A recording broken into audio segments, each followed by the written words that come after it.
Info, fake news, quand les médias colportent de fausses informations qui attisent la haine. En voici un exemple flagrant. La crise du Covid-19, c'est la révolte des ultra-orthodoxes, c'est la révolution des ultra-orthodoxes.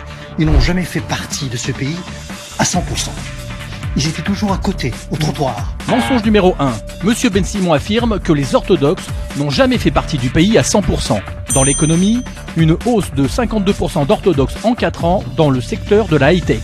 Dans l'éducation, Kiryat Ono, Hadassah, Bar-Ilan sont des centres d'études supérieures orthodoxes parmi les plus prestigieux du pays. En politique, Shas et Yahadut HaTorah, deux partis orthodoxes, totalisent 16 sièges sur 120 dans la 23e Knesset.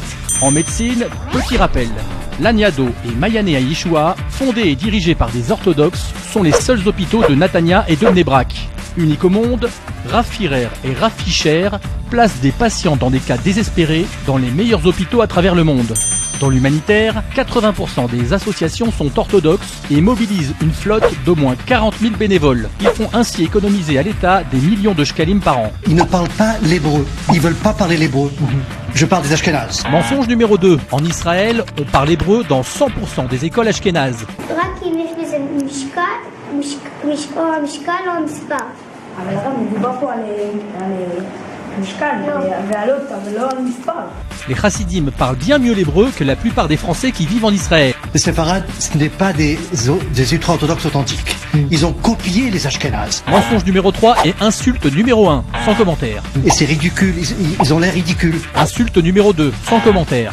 On n'a pas, nous, vous en Tunisie, moi au Maroc, on n'a jamais connu ce phénomène. Les rabbanim sfarades n'ont jamais eu quoi que ce soit à envier aux Ashkénazes. Baba Saleh, Rav Amar pour le Maroc, Rav Meir Mazouz pour la Tunisie, Rav Yitzhak Yosef et Rav Ben Zion Moutsafi pour l'Irak sont tous les héritiers d'une pure tradition sfarade millénaire. Cette façon de s'habiller, de parler, de mettre toute cette fourrure là-bas avec 45 degrés dehors, ça c'est quelque chose qui va pas. Jugement de valeur à caractère raciste incitant à la haine numéro 1. Ils ont dit à l'État, ils veulent divorcer l'État. Ils ne sont pas bien ici. Mensonge numéro 4. Chaque année, quelques personnalités qui se sont illustrées pour leur rapport à la société israélienne sont sélectionnées pour allumer des torches en l'honneur de Yom HaAtzmaut. Parmi lesquels, Yehuda Meshizahav, fondateur de Zaka, Israël Almasi, directeur de Yedidim, et Adina Bar Shalom, fille aînée de Rav Ovadia Yosef, tous orthodoxes. Même à New York, ils ne sont pas bien. Mensonge numéro 5. L'ennemi principal de ces gens, c'est la laïcité. Mais le caractère principal de ce pays, c'est la laïcité. Mensonge numéro 6. Pour mémoire, nous sommes dans un État juif. 29 novembre 1947, l'Assemblée générale des Nations Unies l'affirme. 14 mai 1948, la déclaration d'indépendance d'Israël le confirme.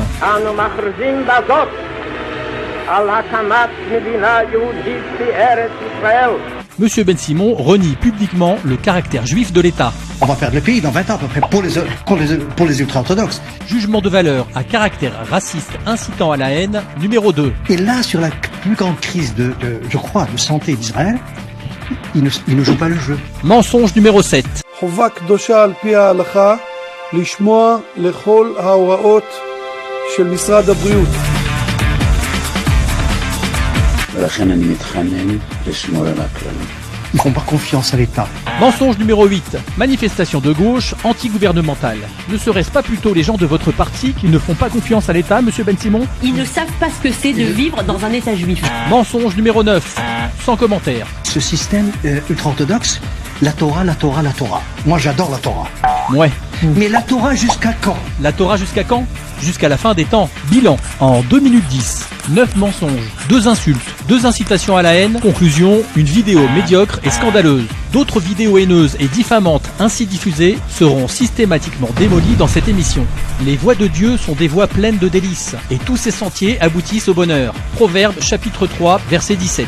Nous ne souhaitons que le shalom, mais il doit être accompagné de la vérité, trop souvent malmenée dans les médias, incitant ainsi à la haine gratuitement au sein du peuple d'Israël.